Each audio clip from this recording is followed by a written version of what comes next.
দেখছেন বাংলা বার্তা, সত্য খবর এখন আপনার নাগালে। আমাদের চ্যানেলটি সাবস্ক্রাইব করুন, দেখতে থাকুন, সঙ্গে থাকুন।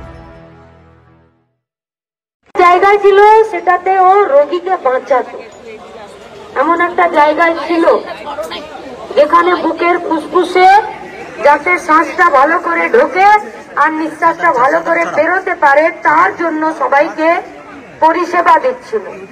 সেই মেয়েটাকে রেপ করে পেলভিক বোন ভেঙে দিয়ে গলা ঘাড়ের সূক্ষ্ম নরম যে হাড় সেই হাড়টা ভেঙে দিয়ে তাকেই মেরে ফেললো। কোথায়? যেখানে সে সব থেকে বেশি সেফ। কোথায়? যেখানে গোটা রাজ্যের মানুষ নিরাপদে থাকার জন্য হসপিটালে যে তাকে বাঁচাবে তার কাছে যায়।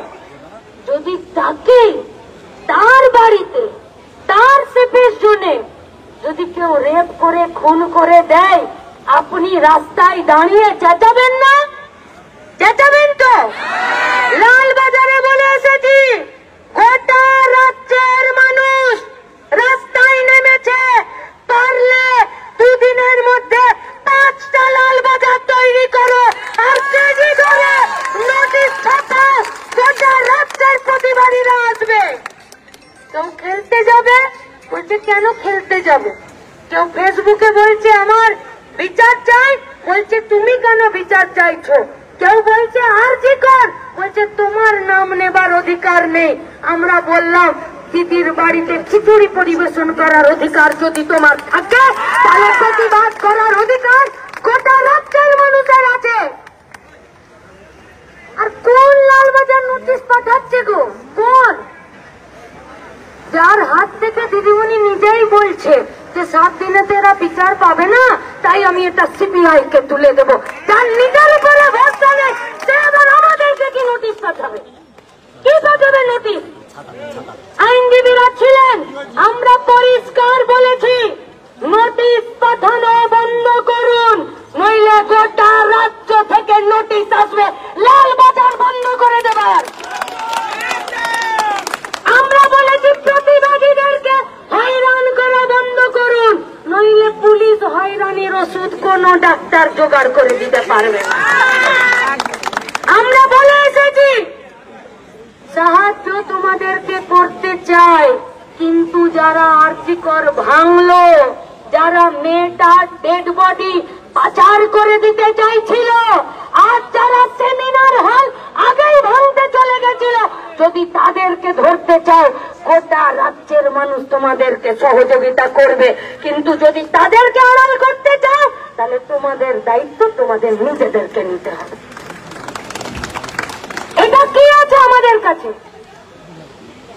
কি এটা মুর্শিদাবাদের কেস। আজি করার পর মালদার ছেলে মরে গেল। এটা পূর্ব বর্ধমান। ধর দুটো কেস, একটা মুখ বধির আর একটা কলেজ পড়ুয়া মেয়ে। এটা কোথাকার? এটা রানাঘাট। ওই আরজি করে একটা ডেড বডিকে এই পুলিশ যেভাবে ডাক্তার বাবুর লাশটা লোপাট করে দিয়েছিল সেইভাবেই এই লাশটা লোপাট করে দিয়েছে।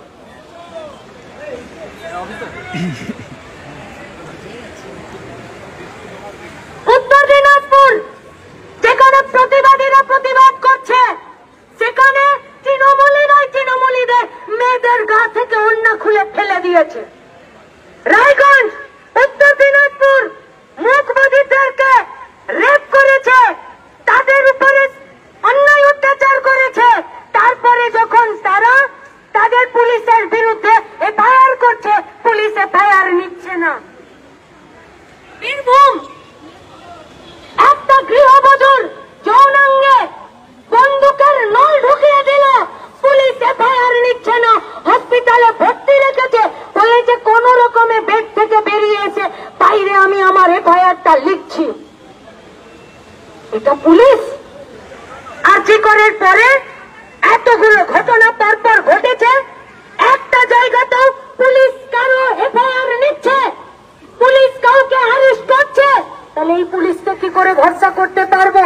তাই তাই গোটা রাজ্যের মা বোনেদেরকে লালছিলাম।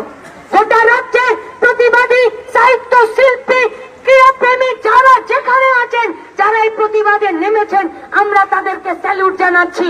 রাস্তা কিসি কা বাপ কা নেই হ্যাঁ, যে রাস্তা আমাদেরকে ধর্ষণ করবে, খুন করবে আর দুর্নীতিকে আগলাবার চেষ্টা করবে, সেই রাস্তাতে দাঁড়িয়ে লড়াই হবে তো?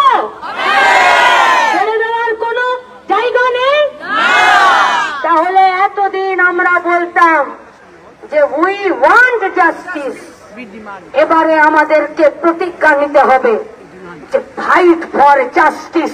পৃথিবীর ইতিহাসে বিনা লড়ে কোন অধিকার পাওয়া যায়নি, তাই যদি বেঁচে থাকার অধিকার পেতে হয় আর মাথা উঁচু করে প্রতিবাদ করার অধিকার পেতে হয়, তাহলে লড়েই এই অধিকার আমরা নেব। পারবো তো? তাই ছাত্র যুব মহিলাদের কাছে আমাদের আবেদন, আজকে শুধু আমাদের একমাত্র পরিচয় নয় যে আমরা এসএফআই ডিওয়াইএফআই অ্যাডভা, আমাদের পরিচয় আমরা গোটা রাজ্যের প্রতিবাদী। আমাদের সব মায়েদের, সব বোনেদের, সব ডাক্তার বাবুদের সবার হাতে হাত ধরে এই লড়াইয়ের শেষ দেখে ছাড়তে হবে। আরজি করের প্রিন্সিপালের 4টা চাকরি হবে, আর আরজি করে সুইপারের চাকরি হবে না, আরজি করে ওয়ার্ড বয়ের চাকরি হবে না, আরজি করে নার্সের চাকরি হবে না, আর গোটা রাজ্যের রুরাল হসপিটাল গুলো সব তালা পড়ে থাকবে। এটা হতে দেব আমরা?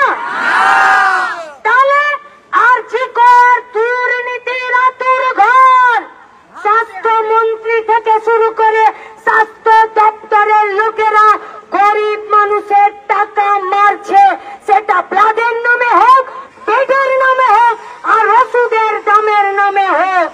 আর এই সমস্ত দুর্নীতিকে চাপা দেবার জন্য আমাদের ডাক্তার বাবুকে রেপ করে খুন করেছে। তাই দুর্নীতির প্রাণ ভ্রমরা কোন কৌটোতে ধরা আছে, সে টালির চালায় থাকুক আর লালবাজারে থাকুক আর নবান্ন 14 তলায় থাকুক, গোটা রাজ্যের প্রতিবাদীদের দায়িত্ব হলো এদেরকে এদের ক্ষোভ থেকে বার করা আর এদেরকে শাস্তি দেওয়া। এই শাস্তি দেওয়ার দাবিতে আজ থেকে গোটা রাজ্য জুড়ে আর কেউ নোটিশের ভয় নেই তো? কেসের ভয়? জেলের ভয়? জেলেই আমাদের জন্ম আর প্রতিবাদের রাস্তাতেই আমাদের জন্ম। তাই জেল আর নোটিশ আর সমন দেখিয়ে তোমরা যা করতে চাইলে সেটার বেলুন তোমাদের চুপসে গেছে। তাহলে আজ থেকে আমাদের কাজ হলো গোটা রাজ্যের সমস্ত রাস্তার দখল নেওয়া আর গরিব মানুষের স্বাস্থ্যকে নিয়ে যারা ব্যবসা করছে তাদের মুখের মুখোশ খুলে দেওয়া।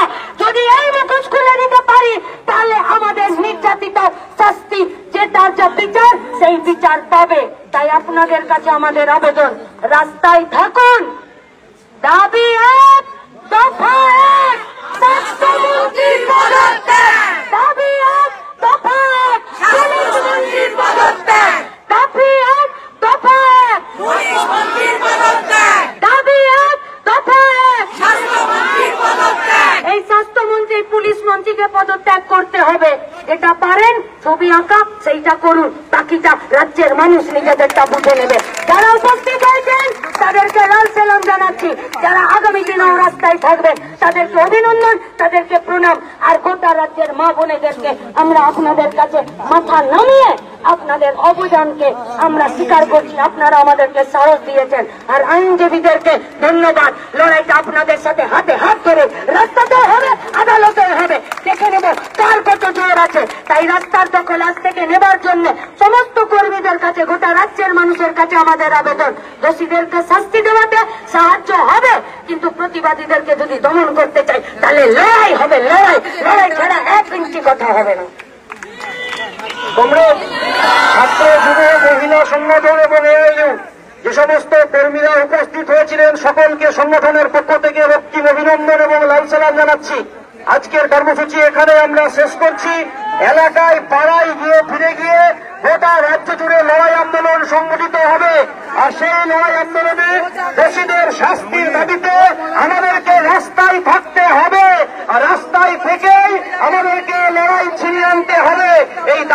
সবাই সাবধানে ফিরে যাবেন। আজকের কর্মসূচি আমরা এখানেই শেষ করছি।